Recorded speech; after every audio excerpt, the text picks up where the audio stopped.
Hello everyone, আমার নতুন আর একটা ভিডিওতে তোমাদের অনেক অনেক ওয়েলকাম। আমার সুন্দর একটা বিকালের গল্প তোমাদের সাথে আজকে শেয়ার করব।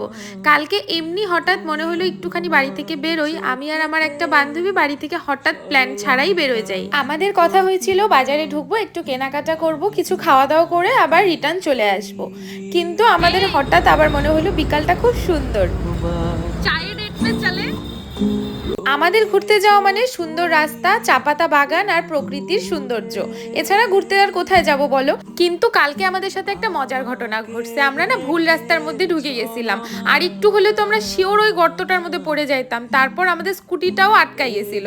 ভাগ্যিস স্কুটিটা আটকাই গেছিল, নালে কি যে হইতো। মানে বান্ধবীরা থাকলে যা হয় আর কি, গল্পে গল্পে কোন রাস্তায় ঢোকার কথা আর কোন রাস্তায় ঢুকে যাচ্ছিলাম, এই নিয়ে তো আমরা অনেকক্ষণ হাসাহাসি করতেছিলাম। নিশ্চিত কালকে পড়ে যাইতাম আমরা। লাগে না লাগে। আচ্ছা, স্কুল লাইফে বন্ধুদের সাথে গল্প করতে করতে সোজা রাস্তা পার করে ঘুরে ঘুরে 1 ঘন্টা পরে বাড়ি আসতা কারা কারা বলো তো?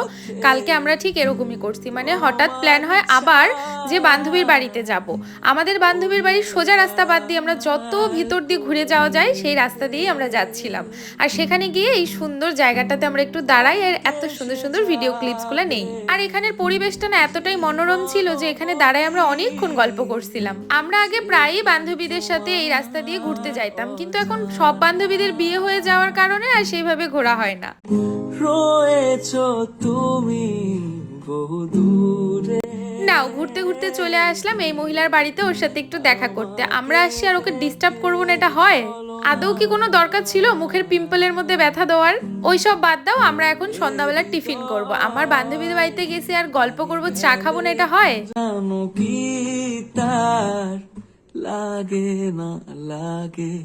আড্ডা দিতে দিতে কোন দিক দিয়ে যে রাত হয়ে গেছে আমরা টেরই পাই নাই। অনেকক্ষণ গল্প করার পর এবার আমাদের জামাই আর আমাদের বান্ধবী দুজন মিলে আমাদের একটু আগায় দিতে যাচ্ছিল। এতটা ঠান্ডা পড়ে গেছে, আমরা সেইভাবে না প্রিপারেশন নিয়ে যাইনি, ভাবতেও পারি নাই যে এত ঠান্ডা লাগবে। এই তো তারপর আমরা একটু বাজারের দিকে আসলাম। এখানে এসে আমরা একটু করে মোমো খাইলাম। তারপর আমার কিছু বাজারে কাজ ছিল, সেগুলো কমপ্লিট করে আমি বাড়ির দিকে যাব। আজকের ভিডিওটা এই পর্যন্তই, আবার দেখা হবে, টাটা।